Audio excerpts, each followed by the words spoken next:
வந்ததொரு அழைப்பு, போட்டிக்கு தரப்பட்டது நல்லதொரு தலைப்பு. அழைப்பில் மகிழ்ந்து தலைப்பை புரிந்து என் பேச்சிலே தரப்போகிறேன் நல்லதொரு விருந்து. பாரதத்தின் விடுதலைக்காக மட்டுமல்லாமல் விடுதலை பெற்ற பாரத நாட்டின் உயர்வுக்காகவும் அயராத பாடுபட்ட தலைவர்களில் ஒருவர் காமராஜர். தலை நிமிர்ந்த தமிழகத்தை காண விரும்பி அயராத உழைத்த தன்னலமற்ற தலைவர் காமராஜர் 1903 ஜூலை 15ஆம் நாள் விருதுநகரில் பிறந்தார். தந்தை குமாரசாமி, தாயார் சிவகாமி அம்மையார் அவர்களுக்கு மகனாக பிறந்தார்.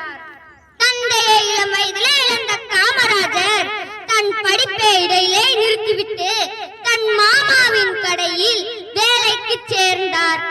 இவ்வளவு வறுமையிலும் தினமும் செய்தித்தாள்கள் படித்தும் தலைவர்களின் சொற்பொழிவுகளை கேட்டும் அரசியல் அறிவையும் நாட்டுப்பற்றையும் வளர்த்துக் கொண்டார். பின்னர் காங்கிரஸில் இணைந்து 1984 தமிழக முதல்வரானார். செயல்வீரனாய் விளங்கிய காமராஜர் 9 ஆண்டுகள் தமிழகத்தின் முதல்வராய் வலம் வந்தார். கல்வி சிறந்த தமிழ்நாடு என்று புகழ் பெற்றதாக இருந்தாலும் தமிழக மக்கள் அனைவரும் கற்றவராகவில்லையே என்று வேதனைப்பட்டார். அதனால் ஊர்தோறும் பள்ளிகளை திறந்தார். கல்வியின் அருமை பெருமை அறிந்த காமராஜர் மூடப்பட்டிருந்த 1000 தொடக்க பள்ளிகளை உடனடியாக திறக்க ஆணையிட்டார். அனைவருக்கும் இலவச கட்டாய கல்விக்கான சட்டத்தை இயற்றினார். மாணவர்கள் பசியின்றி படிக்க மதிய உணவு திட்டத்தை கொண்டு வந்தார். ஏற்றத்தாழ்வின்றி குழந்தைகள் கல்வி கற்க சீருடை திட்டத்தை அறிமுகப்படுத்தினார். மாணவர்கள் உயர்கல்வி பெற பல கல்லூரிகள் புதிதாக தொடங்கினார்.